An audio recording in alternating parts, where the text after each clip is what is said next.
l'immeuble sera terminé d'ici la fin de l'année. Un véritable paquebot flambant neuf dans le cœur de Bruxelles, le futur centre administratif de la ville, avec évidemment d'excellentes performances énergétiques. Le bâtiment est très vitré, donc il est très sensible au soleil, et puis il est très isolé. Ça veut dire que, par exemple, les ordinateurs, mais aussi les êtres humains qui sont dans le bâtiment, 3000 agents, vont produire de la chaleur. Il y avait un énorme besoin de refroidissement. D'habitude, dans ces cas-là, on installe des climatiseurs, mais ici, une autre technologie plus verte a été choisie. Juste derrière moi, le bâtiment Brucity. Pour comprendre comment est-ce qu'il sera refroidi dans les prochains mois, il faut aller dans les égouts de Bruxelles, juste ici, à quelques pas du piétonnier. Nous voici quelques mètres sous le boulevard Anspach, un filet d'eau dans le fond de la galerie.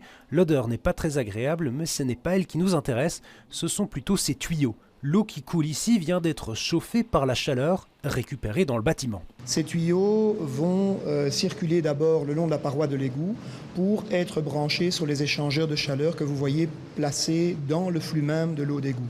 C'est au contact de l'eau d'égout que cette température de 30 degrés va chuter et donc on dissipe de la chaleur, dans ce cas-ci, dans le réseau d'égout. Et puis, cette eau va retourner vers les machines de froid du bâtiment. En fait, été ou hiver, la température de l'eau d'égout varie très peu, toujours autour de 12 degrés. Ici, on l'utilise pour refroidir le bâtiment, mais on pourrait l'utiliser pour le réchauffer. C'est la ryothermie, une technique utilisée depuis peu par Vivaqua. Idéalement, on doit profiter d'un besoin de rénovation d'un égout. Il faut aussi des égouts d'un diamètre assez large et qui ont beaucoup de débit, donc c'est plutôt pour des grands égouts.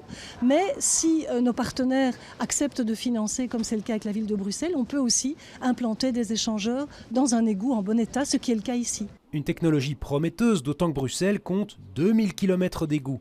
Mais c'est pour l'instant une technologie complémentaire à d'autres. Ici, par exemple, c'est 87% des besoins de refroidissement. On devra donc garder quelques climatiseurs.